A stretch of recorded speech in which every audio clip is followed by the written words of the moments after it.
know that I was the most senior openly gay police officer in the UK. But what a lot of people don't realise is that when I was a senior police officer, not quite at that level, and before Broken Rainbow were formed, I was myself the victim of domestic violence. And, you know, it started off as a loving, caring relationship, and gradually and almost imperceptibly, things changed. From there, you know, occasionally something would happen that made you realise things perhaps weren't quite right. Like when I got a birthday card from a long-standing friend, and my partner didn't believe that it wasn't a lover, and he ripped it up and put it in the bin. Or when he, as he often did, searched my mobile phone, looked through the contacts list and saw Bruno in the list of contacts. And again, immediately assumed that this must be a secret lover. And would not believe me for days and days. And it was only when I stole my boss's secretary's phone book to show him that Bruno was actually my boss's driver that he actually desisted. But only for a short while, because he then found something else to attack me.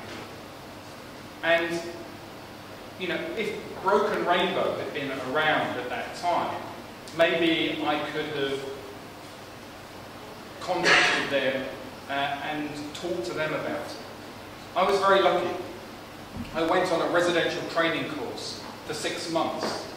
And because I was away from home and away from the control that my then partner had over me, I was able to start talking to a female colleague. And she said, "Don't you realise that you're in an abusive relationship?" It wasn't, unfortunately, before.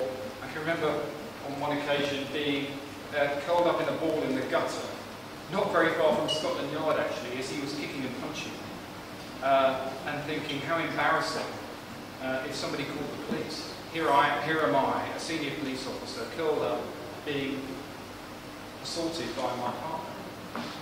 And it's, you know, even more difficult, I think, for people in a predominantly male-dominated organisation, as I was then, to talk to colleagues about your relationship, let alone how abusive it is. But I got away from him because I was on this course, and I found the courage to be able to tell him that it was over and I wanted him to leave. He threatened to kill me, but he eventually went.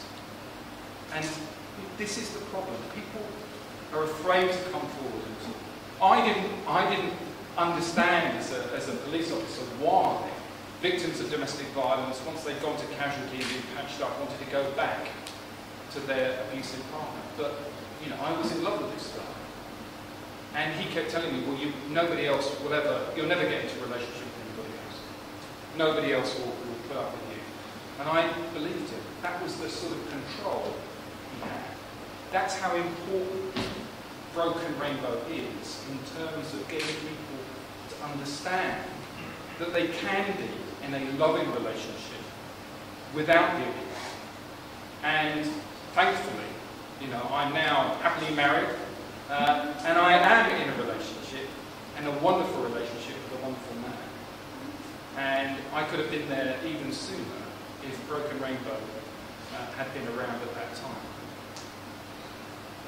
Things have changed, and despite the criticism of the police, I think you're more likely to get a sympathetic response some of the time from the police than you were before. But there is a long way to go, as the Her Majesty's Inspectorate of Constabulary report showed. And that's why Broken Rainbow and the support organisations that Broken Rainbow work with are absolutely vital, because you can't 100% rely on the police.